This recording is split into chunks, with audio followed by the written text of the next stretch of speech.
Itong si Ben Adamos ay mukhang ite-trade na itong Barangay Ginebra dito sa Northport Batang-Pier. Malamang daw ganyan ang maging usapan at hindi na nakapagtataka yan dahil si Adamos ay hindi naman nagagamit nitong Barangay Ginebra.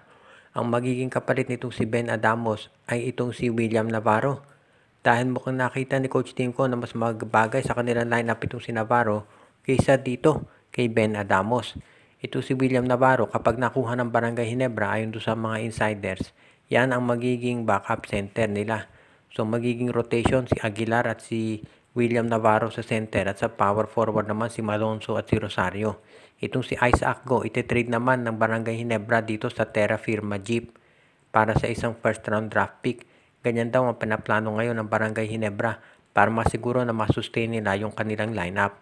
At kapag ito ay natuloy, masasabi natin na magkakaroon ng mas malakas na lineup ang Barangay Ginebra at hindi na sila magkakaroon sila ng mas malaking tsansa na makabawi kontra dito sa TNT Tropang Giga.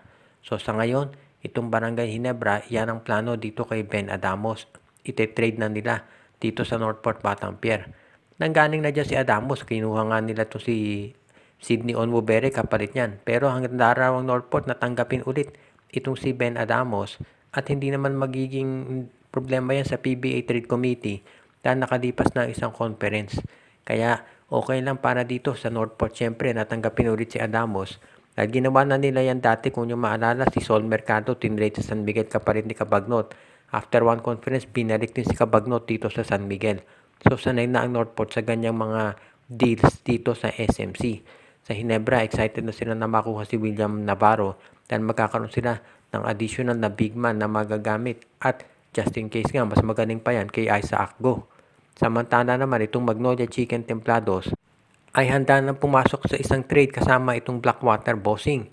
Itong Blackwater Bossing ay eliminated na at ngayon daw ay gustong magpalakas ng kanilang lineup. Dahil kahit nasabihin na farm team itong koponan ni Coach Jeffrey Cariaso ay gusto nila na maging competitive. At ang hinahanap daw nila ngayon ay isang ka-trade partner. Mukhang ang Magnolia ay kukunin itong si 6'7 Christian David mula dito sa Blackwater Bossing.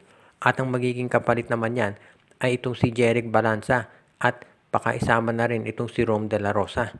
Okay lang sa Magnolia kahit dalawa yung magiging kapalit ni Christian David dahil malaki ang potential ng nasabing player. 6'8 ito na power forward at meron ding 3-point shot. So iyan ang dahilan kung bakit gusto siya makuha ng Magnolia. Magiging magandang kapartner ito ni Xavier Lucero. Kaya iyan ngayon ang gustong tignan nitong Magnolia Chicken Templados. Kung sakasakali na matuloy nga ito, ang swerte ng Magnolia dahil maganda ang potential nitong si Christian David. Dahil siyempre kung kasama niya si Lucero, magkakaroon siya ng mahabang playing time dyan sa power forward. Dahil itong si Ian Sanggalang ang magiging sentro kasama ni James Laput. Kaya dito sa panig naman ng Blackwater, papayag din sila sa trade na yan dahil makukuha nila itong si De La Rosa na alam naman natin na mahusay na player din. Kaya sa ngayon, itong koponan ni Coach Jeffrey Cariaso ay magre-reveal dyan. At alam natin eventually yung mga players na yan na makukuha nila sa Magnolia ay dadalhin dito sa MVP group. Sa panig ng Magnolia, ang importante dito makuha nila si Christian David. Dahil syempre sa PBA ngayon, unahan ang pagkuha ng mga big men. At si David ang isa sa pinakamaganda ang potential dyan. Kung sakasakali na matuloy ito, baka magkaroon na ng mas magandang chance ang Magnolia na makaabot ng semifinals at malay natin baka pati finals at makuha na yung kampyonato na hinahanap nitong hotshots ng matagal ng panahon. At syempre yan ang makatutulong dito ng malaki kay Coach Chito Vic Tolero.